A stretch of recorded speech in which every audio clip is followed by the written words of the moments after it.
Bonjour amis dresseurs et bienvenue sur cette vidéo où je vais vous parler de mon deck électrique. Alors avant de commencer, il faut savoir qu'il y a 23 énergies électriques, 23 Pokémon et 14 cartes dresseurs.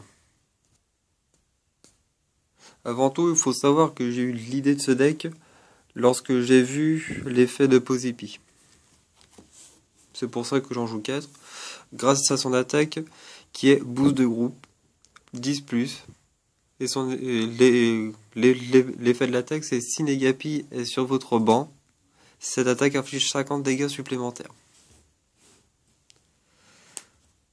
Ensuite, je joue 4 Negapi. Negapi qui a une attaque collecte avec une énergie incolore qui me fait piocher une carte, ou alors une énergie électrique pour étincelle qui inflige 20, et cette attaque inflige 20 dégâts à l'art des Pokémon du banc de votre adversaire. En fait, Negapi, je m'en sers plus pour l'attaque avec...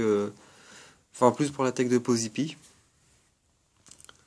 Ensuite, je joue 2 Emolga. Principalement pour l'attaque attrape énergie. Pour l'utiliser, il faut une énergie incolore. Et vous savez que j'ajoute 3 cartes énergie de base de ma pile de défausse à ma main. Et après, il y a la deuxième attaque qui est Échange Éclair, qui est pas mal non plus. Donc, qui fait échanger à l'attaque 30, et une fois que l'attaque est passée, j'échange ce Pokémon avec l'un des Pokémon de type électrique de banc.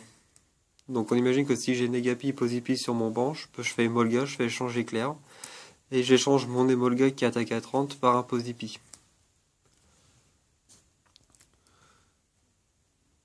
Ensuite, je joue 2 Pikachu.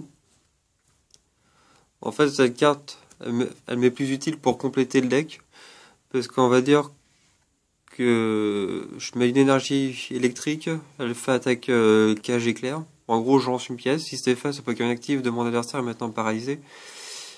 Mais si j'ai 3 cartes énergie, une énergie électrique plus 2 énergies incolores, là je fais attaque boule élect qui inflige 50 dégâts. C'est un peu la carte pour compléter.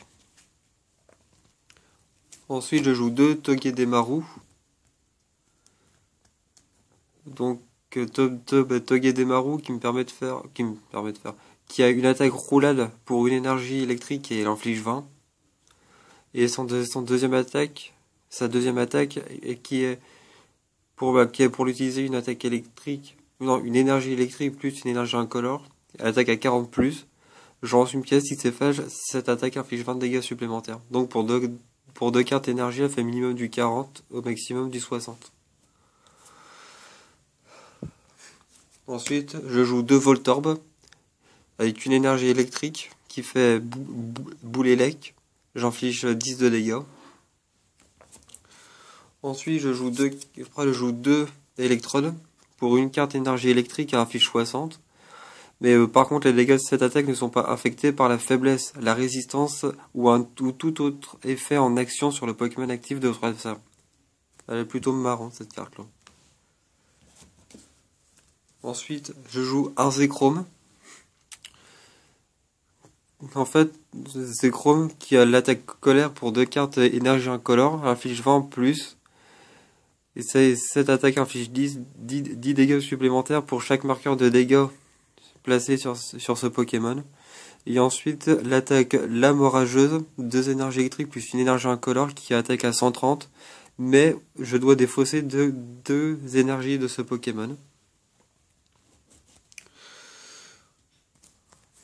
Ensuite, je joue 2 Coraillons. 2 Coraillons uniquement pour l'attaque Appel à la famille, qui me permettent d'aller chercher jusqu'à 2 Pokémon de base dans mon deck, et je place sur mon banc. En gros, le Coraillon me sert plus pour aller chercher soit Negapi ou soit Pozipi en priorité. Puis après, qui me permettent d'aller rechercher d'autres Pokémon tels que Zekrom ou Voltorb.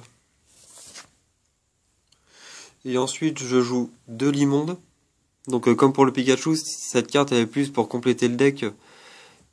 Et puis et j'ajoute aussi parce que ce Pokémon là n'a pas besoin d'énergie de combat et elle a juste besoin, Elle a deux attaques. Donc la première qui est éclair avec une énergie électrique et une énergie incolore. Elle inflige 30. Et je lance une pièce. Si c'est face au Pokémon actif de mon adversaire est maintenant paralysé. Ou éclair frontal. Pour une énergie électrique et deux énergies incolores, j'inflige 70. On va dire que le seul désavantage de sa carte, c'est son coup de retrait qui est de 3 énergies. Donc maintenant c'est fini pour les cartes Pokémon, je vais passer aux cartes dresseurs. Et donc pour les cartes dresseurs, je joue 4 Faible Ball. Donc cette carte là c'est en priorité pour aller chercher soit un Négapi soit un Posipi, parce que le but de mon deck c'est d'avoir le Négapi sur le banc pour que Posipi attaque à 60. Ensuite je joue 4 Déplace dégâts. Donc cette carte là permet de déplacer 3 marqueurs de dégâts de l'un de mes Pokémon vers un autre de mes Pokémon. En gros, en fait, cette carte-là, je l'utilise principalement pour retirer des marqueurs de dégâts à mon Posipi et pour les placer en priorité sur le Zekrom. Parce qu'avec l'attaque colère qui inflige 10 dégâts, donc en gros, c'est dès que Zekrom arrive et que j'ai déplacé des dégâts, il attaque à 50. Ou alors je déplace sur mon Limonde vu que mon Limonde a 110 de PV. Ensuite, je joue 3 échanges. Ça, c'est comme j'ai dit, c'est pour avoir le Posipi un Pokémon actif le plus rapidement possible. Et ensuite, je joue 3 Profforb. En gros, c'est mon moteur de pioche et plus pour infliger des dégâts vu que les attaques de mes Pokémon sont assez faibles. Aussi, un autre point important que j'allais oublier, c'est que l'avantage de mon deck électrique, c'est que ici, c'est la pile des Pokémon où il faut une énergie pour infliger des dégâts. Donc j'en ai comptabilisé 16. Et là, ce sont les Pokémon où c'est qu'il faut plus d'une énergie pour pouvoir infliger des dégâts. Voilà, donc sur ce, je vous laisse et je vous dis à très bientôt.